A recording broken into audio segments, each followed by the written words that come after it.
Chapter 1 Episode 1. 3 years later. 3 years after Takebayashi Ryoma hid himself away in the forest of Ghana to devote himself to training his martial arts and magic. He still had no intention of leaving the forest. All right.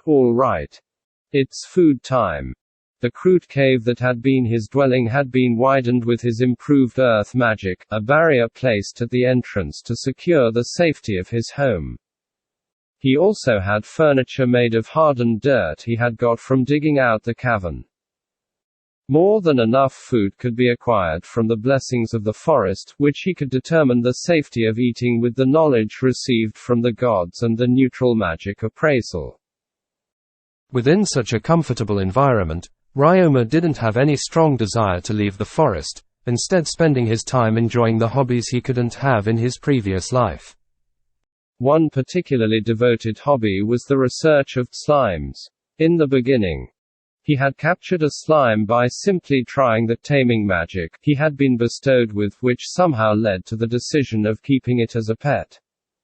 Half a year later, he woke up one morning to see the slime was a different color. Fearing it had fallen sick, he hurriedly used the taming magic monster appraisal to find that it had evolved into a species of slime called the sticky slime. From that day onwards, Ryoma became interested in slime evolution and spent much of his time observing them. And the first thing he learned was that wild slimes were at the bottom of the ecosystem. Because slimes did not possess the power to hunt prey, Ryoma was yet to witness a wild slime eating a proper meal. However, he would feed him the leftovers of his own meals, as well as carcasses of the green caterpillars he often came across on his hunts. In other words, Ryoma's slimes ingested much more nutrition than their wild counterparts on a daily basis. Furthermore, the green caterpillars in the meals were capable of spitting out a sticky string. Ryoma formed a hypothesis that one of these differences was what caused the slime's evolution, so he captured new slimes and continuously fed them green caterpillars and food. 2 months later, the slimes that had only consumed green caterpillars had all evolved into sticky slimes. In addition, the slimes with green caterpillars removed from the diet as a controlled variable had evolved into a different species of slime. It was from this point that Ryoma's interest grew significantly, leading to huge numbers of slimes being captured and fed assorted leftovers and gathered materials, resulting in the 6 species of slime Ryoma presently kept. Slime X13. The weakest monsters of the world, existing everywhere. Omnivorous, with an average diameter of 20 centimeters. These mysterious creatures will die when the core within their jelly-like body is damaged, causing everything other than the core to disappear. Skills. Consume 2, absorb 3, split 1. Sticky slime X153. A creature of the same size as the regular slime, capable of forming a highly sticky solution in its body. It can either spit the sticky fluid directly, or hide and use it in traps to capture prey. Skills. Strong sticky solution 4, hardening sticky solution 1, sticky string shot 1, jump 1, consume 3, absorb 3, split 3. In the beginning, its only skills were strong sticky solution and the 3 basic.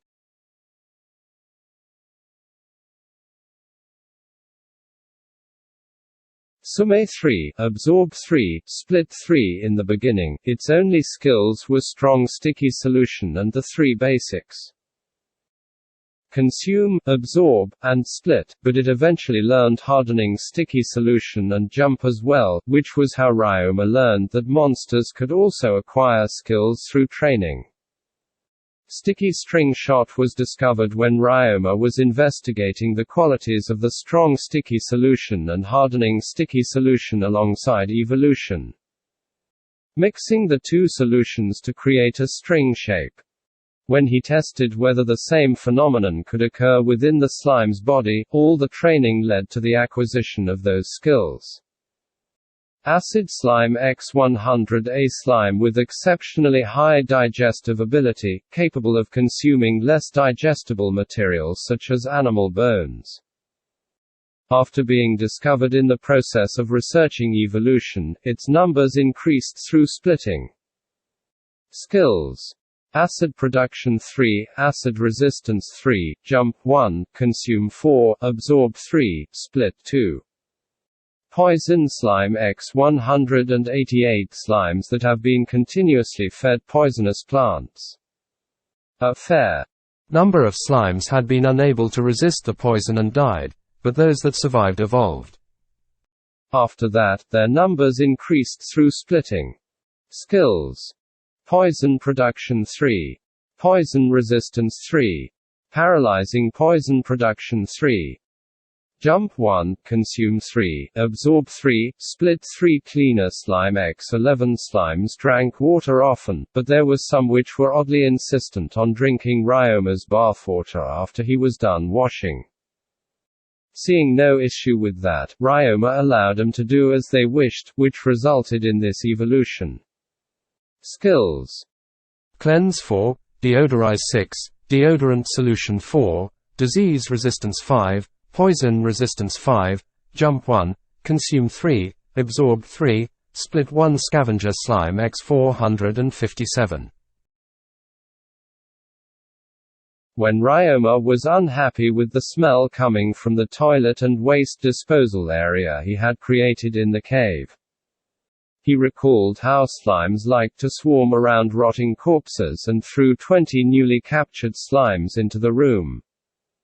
As a result, the slimes acquired the skill to digest the things they ate and expel the nutrients as fertilizer, along with the tendency to split more often than the other slimes. Skills: Disease resistance 5. Poison resistance 5. Foul feeder 5. Cleanse 6. Deodorize 6. Deodorant solution 4. Stench release 4. Nutrient reduction 3.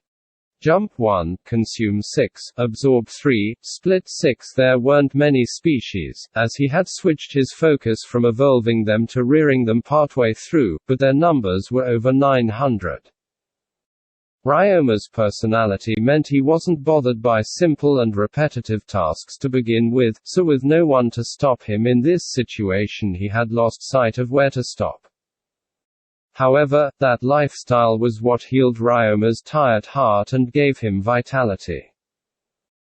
This allowed him to live his life steadily despite the occasional encounter with bandits or large beasts, which Ryoma could deal with using his own powers and army of slimes.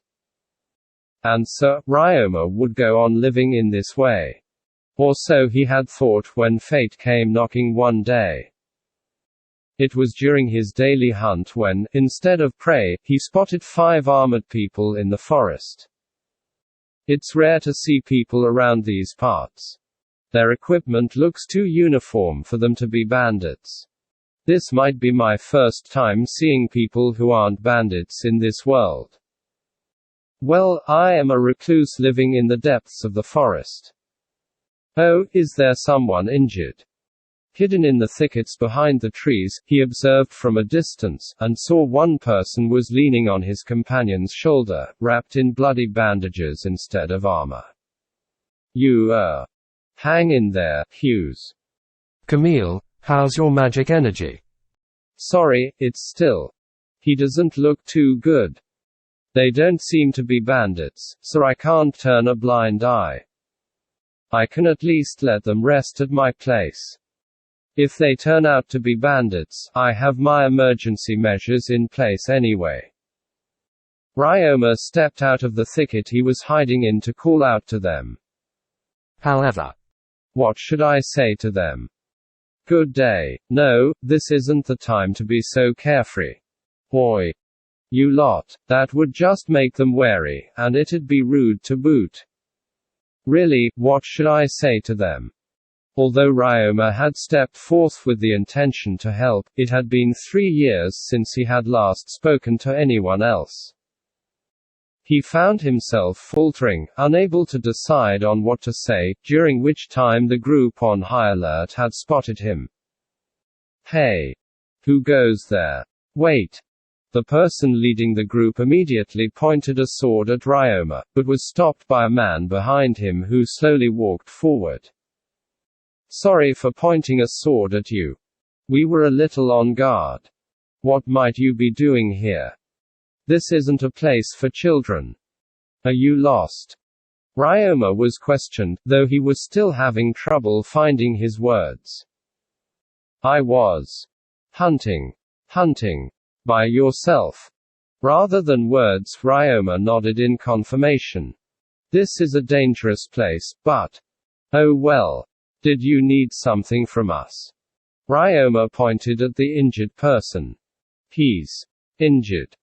When Ryoma reached into the leather bag at his waist with his empty hand, the man with the sword stepped forward and pointed it once more, as though to protect the other man.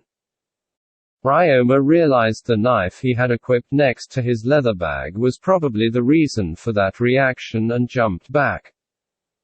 Swiftly taking out his homemade medicine and offering it with both hands to show he had no ill intentions.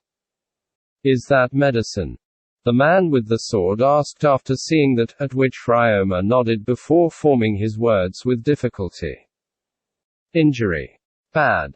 Use medicine. You're letting us use that medicine. Hurry." The men exchanged glances, but the slender man named Camille accepted the medicine bottle warily and checked its contents before feeding it to the injured person. When the injured man regained some of the color in his face, the attitude of the men towards Ryoma softened a little. "You have my gratitude for giving us your medicine. Hughes should last a bit longer with this. Can rest at home. Should rest. This is pathetic, even for me." With his clumsy words, Ryoma slowly but successfully managed to invite the group home. He led him into the forest and through the trees, proceeding at a slow pace for the injured person. On the way, their whispered discussions reached his ears. "What is a child doing in a place like this? He still looks pretty young. Well, I am 11 years old right now. Being this deep in the forest is suspicious. That being said, it doesn't feel nice being doubted like this. I'd like them to feel less wary. Should I try making small talk? No, I don't have anything other than the backstory prepared to explain why I'm here. I might end up digging my own grave if I made small talk. Is there really a place we can rest up ahead? I don't know. But the potion earlier definitely had an effect, so he doesn't seem hostile. Some hunters create safe zones within the forest where they can hide. He may have some kind of campsite. Exactly. As long as you don't attack me, I have no intention of fighting either. That's right, I should check whether my traps have caught anything. That way I can prepare a meal while their injured member is resting. If I do that much for them, anyone reasonable would be a bit more friendly."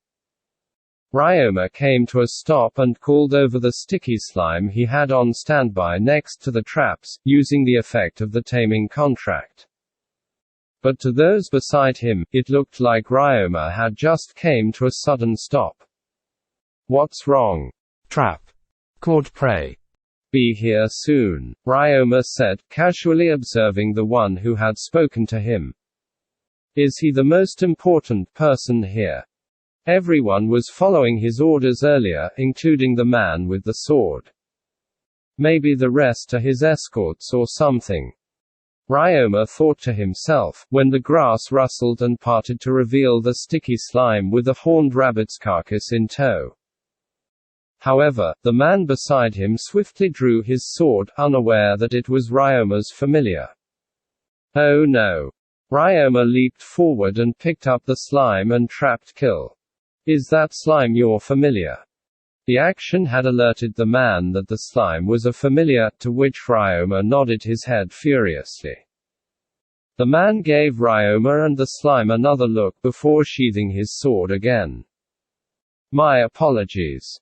I didn't realize it was a familiar. As long as we've cleared up the misunderstanding, it's fine. I haven't been using enough words to express myself, either. A slime was still a monster, so it was only natural to think of ones in the forest as wild. Ryoma put the slime and kill away in his bag and started to walk again. This time, with a conversation based on the incident just now. But that slime sure brings back memories. My first contract was with a slime as well. A tamer. A former tamer. I haven't formed a contract since the familiar I bonded with retired from old age. I used to have a red horse and blizzard ape in the past, though. Amazing. I don't really know those monsters. I come from a family which has been taming for many generations, so we're taught various tricks and techniques from a young age. I don't particularly excel in any area of magic, but I do have a certain level of pride in my sword arm. Generations of a family. And with personal escorts. This person is either a noble or someone rich and influential. Or maybe someone with such connections. Wait, calm down. I was informed in advance that this kingdom is more tolerant regarding the social gap between nobility and commoners. The gods picked this kingdom on purpose, because it was easy to live in. Based on his actions until now, there's still plenty of room to be friends. If I think of it as a business party with no higher or lower statuses. But I can't let down my guard either way. Ryoma was in a slight panic, as he gathered his thoughts in his head and walked around retrieving the kills from his traps. 10 minutes later. They arrived at the cliff where Ryoma's home was.